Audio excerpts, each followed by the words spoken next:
Europe 1, bonjour, le journal des sports, Raphaël Duchemin. Et Jérôme Lacroix à la une ce matin, une question.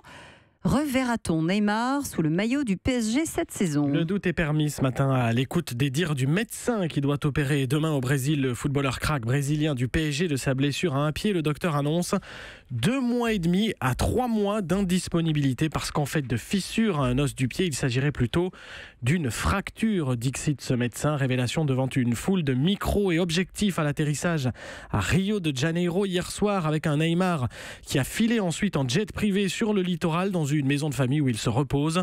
Une absence sur les terrains de plusieurs semaines, c'est donc sûr. Plus de suspense quant à sa présence mardi prochain en Ligue des Champions contre le Real Madrid. Et ça, c'est un poids en moins pour le PSG, analyse Raymond Domenech, consultant foot d'Europe 1. Maintenant, au moins, c'est clair, il ne jouera pas. Les autres peuvent se préparer, peuvent faire des équipes en fonction de ça. Il n'est plus là, c'est dommage, mais c'est comme ça et c'est plus simple. Oui, vraiment, on a enlevé un polluant. Raymond Domenech, joint pour Europe 1 par Corinne Boulou. Le PSG qui, mi-avril, ira à Caen en demi-finale de la Coupe de France. Les Normands qualifiés hier 1-0 aux dépens des Lyonnais. La seconde demi-finale opposera les Herbiers à Chambly.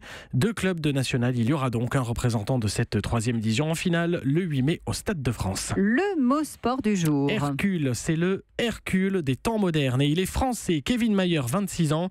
Vous aviez peut-être vu ses yeux bleus perçants l'été dernier à Londres. Il devenait champion du monde du décathlon. Et aujourd'hui à Birmingham, il se lance à la conquête d'un autre titre mondial en salle cette fois et sur l'heptathlon. 7 épreuves.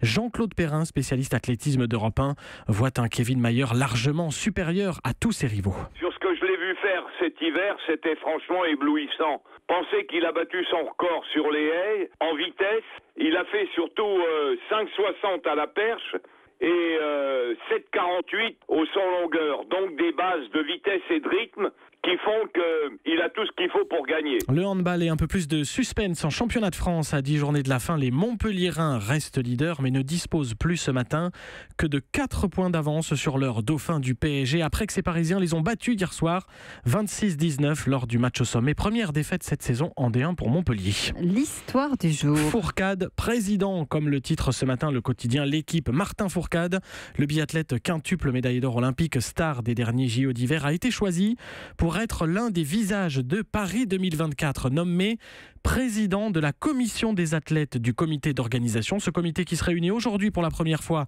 en conseil d'administration au Bourget pour commencer à plancher sur les chantiers prioritaires. Tout cela sous la houlette du patron de Paris 2024, Tony Estanguet, que vous entendrez ce matin sur Europe 1.